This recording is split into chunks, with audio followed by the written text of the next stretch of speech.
பாருங்க, அந்த பழைய உடன்படிக்கைக்கும் புதிய உடன்படிக்கைக்கும் அந்த மன்னாவுக்கும் அப்பத்துக்கும் என்ன வித்தியாசம் அப்படின்னா, மன்னா பரலோகத்திலிருந்து வந்துச்சு.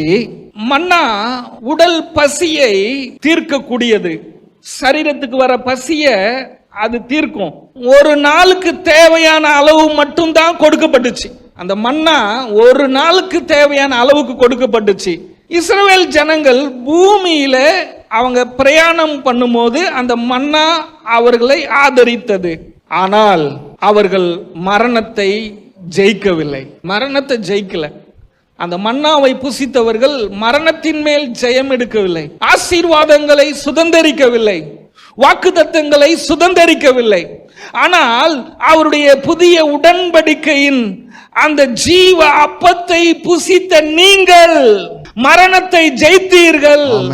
நீங்கள் வாக்குத்தத்தங்களை எல்லாம் சுதந்தரித்து கொண்டீர்கள். ஏற்கனவே கிருபையிலே செய்து முடிக்கப்பட்டது. ஆமென். அவருடைய வாக்குத்தத்தங்கள் எல்லாவற்றையும் உங்களுக்காக கல்வாரி சிலுவையிலே நீங்கள் பெற்று அனுபவிக்கும்படியாக அவைகள் எல்லாம் உங்களுடைய வாழ்க்கையில நிறைவேற்றி விட்டார். ஆனால் மன்னாவை புசித்தவர்களுக்கு அந்த வாக்குத்தத்தங்கள் நிறைவேற்றப்படவில்லை. வாக்குத்தத்தம் பண்ணப்பட்ட கானான் தேசத்தை சுதந்தரிக்கவில்லை. ஆனால் நீங்களும் நானுமோ அவருடைய ஜீவ அப்பத்தை புசித்தவர்கள், மரணத்தை ஜெயித்தவர்கள், நாம் ஆசீர்வாதங்களை சுதந்தரித்து கொண்டவர்கள்.